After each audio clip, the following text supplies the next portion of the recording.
నమస్కారం. ప్రస్తుత కాలంలో క్యాన్సర్ అనేది చాప కింద నీళ్ళలా వ్యాపిస్తున్నది. తెలంగాణలో ప్రతి 10 నిమిషాలకు ఒక క్యాన్సర్ కేసు నమోదవుతున్నది. అందులో ప్రతి 20 నిమిషాలకు ఒక మరణం సంభవిస్తున్నది. గత సంవత్సరపు నివేదికలను చూస్తే తెలంగాణలో ప్రతి 10 నిమిషాలకు ఒక క్యాన్సర్ కేసు నమోదవుతున్నది. ప్రతి 20 నిమిషాలకు ఒక క్యాన్సర్ పేషెంట్ మరణిస్తున్నాడు. 2025లో తెలంగాణలో 53,565 కొత్త క్యాన్సర్ కేసులు నమోదైనవి. అందులో 24,300 మంది మరణించారు. అదేవిధంగా భారతదేశంలో చూసుకున్నట్లయితే 2025లో 15,69,000 క్యాన్సర్ నమోదు కాగా అందులో 8,68,000 మంది చనిపోవడం జరిగింది. మరి ఇంత 60% మంది పైన మంది చనిపోవడానికి గల కారణం ఏంటంటే మన భారతదేశంలో అవగాహన లోపం. చాలామంది క్యాన్సర్ యొక్క చివరి స్థాయిలలో హాస్పిటల్ను చేరుకుంటున్నారు. ముందస్తు పరీక్షలు కూడా చేసుకోవడం కణాల అనియంత్రిత పెరుగుదలను క్యాన్సర్ అంటారు. యాక్చువల్లీ మన బాడీ మొత్తం కణాలతో నిండి ఉంటుంది. డైలీ ఎన్నో కణాలు పుడతాయి, చస్తాయి. అయితే చనిపోయిన కణం స్థానంలో కొత్త కణం ఏర్పడతాయి.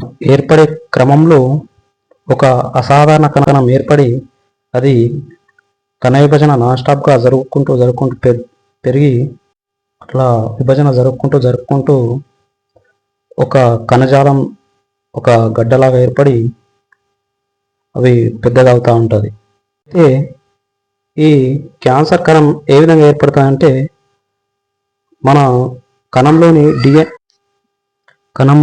డిఎన్ఏ అనేది ఎఫెక్ట్ అయినప్పుడు, అది సరిగా పనిచేయనప్పుడు, ఎఫెక్టెడ్ అయినప్పుడు ఈ క్యాన్సర్ కణం అనేది ఏర్పడుతుంది. మరి కణంలోని ఈ డిఎన్ఏ పని ఏంటంటే ఒక కణం ఎప్పుడు పెరగాలి, ఎప్పుడు పరిపక్వం చెందాలి, ఎప్పుడు కణ విభజన చెందాలి, ఎప్పుడు మరణించాలి అనేది మొత్తం చూసుకునేది ఈ డిఎన్ఏ. ఈ డిఎన్ఏ ఎట్లా ఎఫెక్ట్ అవుతాయంటే, డిఎన్ఏ అంటే జన్యు అనేది ఇది జన్యుపరంగా ఒకవేళ ఉంటే వచ్చే అవకాశం ఉంటుంది క్యాన్సర్. అదేవిధంగా ఈ డిఎన్ఏ ఎట్లా ఎఫెక్ట్ అవుతుందంటే మన యూవీ కిరణాలు, ఈ డిఎన్ఏ ఎట్లా ఎఫెక్ట్ అవుతుందంటే కంపెనీల నుంచి ఏర్పడే ఏదైతే కాలుష్యమైన రేడియోధార్మికతతో కూడినటువంటి పదార్థాలు అక్కడ నీటిలో కలిసి అవి భూమిలోకి వెళ్ళి మళ్ళీ అటువంటి నీటిని తాగడం ద్వారా మన కలుషితమైన నీటిని తాగడం వల్ల క్యాన్సర్ వచ్చే అవకాశం ఉంటుంది. అదేవిధంగా ఏదైతే పంట పొలాలలో మరియు ఎక్కడైతే ఫాస్ట్ ఫుడ్లలో చాలా రకాల తినుబండారాలలో మరియు అదేవిధంగా మనం వాడే ప్లాస్టిక్ ఏదైతే ఉందో అది వేడికి కానీ తాగడం వలన రసాయనాలు ఉత్పత్తి అవుతాయి. ఆ రసాయనాలు మనం తీసుకోవడం వలన ఈ డిఎన్ఏ అనేది కణంలోని డిఎన్ఏ అనేది ఎఫెక్ట్ అవుతుంది. మనం పాటించే అన్హెల్తీ హ్యాబిట్స్ ఏంటంటే జంక్ ఫుడ్లు తినడం, అదేవిధంగా శారీరక శ్రమ చేయకపోవడం, ఈ విధంగా కాకుండా ఏవైతే అల్ట్రావైలెట్ కిరణాలు ఉంటాయో, యూవీ కిరణాలు మరియు ఎక్స్రే కిరణాలు, ఇంకేమన్నా రేడియేషన్స్ అవిటి వలన కూడా ఈ డిఎన్ఏ అనేది ఎఫెక్ట్ అయ్యి క్యాన్సర్ కణం ఏర్పడే అవకాశం ఉంటుంది. డిఎన్ఏ ఎఫెక్ట్ అయినప్పుడు చెడు కణం, ఒక క్యాన్సర్ కణం ఏర్పడుతుంది. ఆ కణం అనేది ఇక వ్యాధి నిరోధక శక్తికి కూడా తట్టుకొని పెరుగుతూ చావకుండా పెరుగుతూ ఒక కణజాలంలాగా ఏర్పడి ఆ కణజాలం పెద్దగా పెరుగుతూ ఒక గడ్డలాగా ఏర్పడుతుంది. క్యాన్సర్ లక్షణాలను చూసుకున్నట్లయితే వివరించలేని అంటే సడన్లీగా బరువు తగ్గిపోవడం, నిరంతరంగా అలసట ఉండడం, కొత్త గడ్డలు మన మెడ దగ్గర, చంక భాగంలో అట్లా గడ్డ అనేది చాలా తొందరగా పెరిగి ఇట్లా బయట ఒక వేలులాగా మార్గంలో పెరుగుతూ ఉంటుంది. చాలా వేగంగా పెరిగి గట్టిగా నొప్పి లేకుండా ఉంటుంది. చర్మంలో మార్పులు, ఈ చర్మం ఏదైతే ఉందో పచ్చగా లేకుంటే నల్లగా మారిపోతూ ఉంటుంది. మరియు ఏవైనా పుట్టుమచ్చలు సడన్లీగా ఏర్పడి అవి పెద్దగా పెరుగుతూ అవి కూడా క్యాన్సర్కి దారితీస్తాయి. పూల నుంచి ఏవైతే గడ్డలు ఉంటాయో, కొవ్వు గడ్డలు, అవి క్యాన్సర్ గడ్డలు కావు. నుంచి బాడీలో ఏవైతే కొవ్వు గడ్డలు ఉంటాయో అవి క్యాన్సర్ గడ్డలు కావు. క్యాన్సర్ 4 స్టేజెస్లో ఉంటుంది. అయితే ఫస్ట్ స్టేజ్ ఏంటంటే, ఫస్ట్ స్టేజ్లో ఏదైతే క్యాన్సర్ కణం ఉందో అది మెల్లగా స్టార్ట్ అవుతుంది. అది స్టార్ట్ అయ్యి విభజన చెంది క్రమక్రమంగా సైజు పెరిగితే అది సెకండ్ స్టేజ్లోకి వచ్చేస్తుంది. అక్కడి నుంచి అది ఏదైతే ఆ కణజాలం నుంచి పక్క కణజాలకు వ్యాపించి పెద్దగా ఇంకా పరిమాణం పెరుగుతుందో పక్క కణజాలకు వ్యాపిస్తుందో అది థర్డ్ స్టేజ్. థర్డ్ స్టేజ్ నుంచి ఈ క్యాన్సర్ కణజాలు ఉంటాయో అవి ఒకటే దగ్గర ఉండకుండా అవి సడన్లీగా విడిపోయి అవి ఏవైతే క్యాన్సర్ కణాలు ఉంటాయో ఇవి కొన్ని భాగాలుగా విడిపోయి ఇవి రక్తంలో కలిసి శోషరస గ్రంథుల నుంచి రక్తంలో నుంచి ఎక్కడైనా వేరే అవయవాలకు పాకుతాయి. ఆ విధంగా అక్కడ కూడా ఇట్లానే క్యాన్సర్ గడ్డలు ఏర్పడి ఇక అట్లా ఎఫెక్టెడ్ అయ్యి చాలా ప్రాంతాలకు వాళ్ళకు వ్యాపిస్తుంది. ఉదాహరణకు ఊపిరితిత్తులు, కాలేయం, చాలా అవయవాలకు వ్యాపిస్తుంది. ఇక ఇది ఫోర్త్ స్టేజ్. ఇక దీన్ని కాపాడడం నుంచి బయటపడడం చాలా కష్టం. ఎందుకంటే చాలా వాళ్ళకు పాకిపోతుంది కాబట్టి ఇక దాన్ని నయం చేయడం చాలా కష్టం. మన దగ్గర చాలామంది ఈ స్టేజ్లోనే వస్తూ ఉంటారు హాస్పిటల్కి.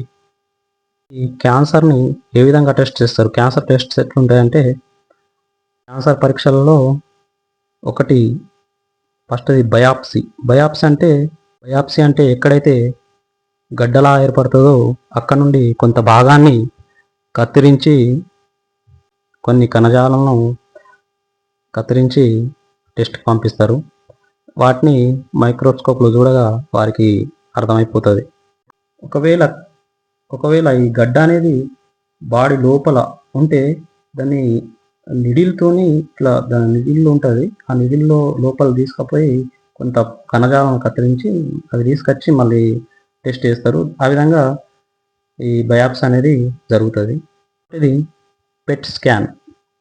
పెట్ స్కాన్ అంటే పొజిట్రాన్ ఎమిషన్ టోమోగ్రఫీ స్కాన్. ఇది ఏదైతే ఇది కూడా same x ray CT scan machine లాగా ఉంటుంది.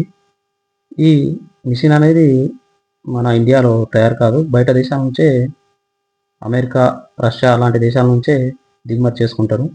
అయితే ఈ పెట్ స్కాన్లో ఏంటంటే పెట్ స్కాన్కి చేసే ముందు ఆ రోగికి మొదటగా ఏం చేస్తారంటే ఈ రేడియో కిరణాలతో కూడినటువంటి ఒక ఇంజెక్షన్ను ఆయనకు ఎక్కించడం జరుగుతుంది. ఆ ఎక్కించిన తర్వాత ఒక 1 లీటర్ 2 లీటర్ వాటర్ తాగమని చెప్తారు. ఆ వాటర్ తాగితే ఆ రేడియో పదార్థాలు బాడీ మొత్తం పాకిపోయినప్పుడు ఆ మిషన్లో ఎప్పుడైతే రోగిని తీసుకుపోతారో చూస్తారో అప్పుడు ఆ రేడియో ధార్మిక పదార్థం అనేది ఎక్కడైతే గడ్డలుగా ఉంటుందో అక్కడ పేరుకపోయి కొంచెం సిల్వర్ లాగా ఇట్లా మెరుస్తూ ఉంటుంది మన రిపోర్ట్లో. ఆ విధంగా ఆ రేడియో ధార్మిక పదార్థం కొంచెం స్టక్ అయినట్టు ఇట్లా ఆగినట్టు అనిపిస్తుందో అక్కడ క్యాన్సర్ కణాలు ఉత్పత్తి అవుతున్నాయని ఈ టెస్ట్లో తెలుస్తుంది.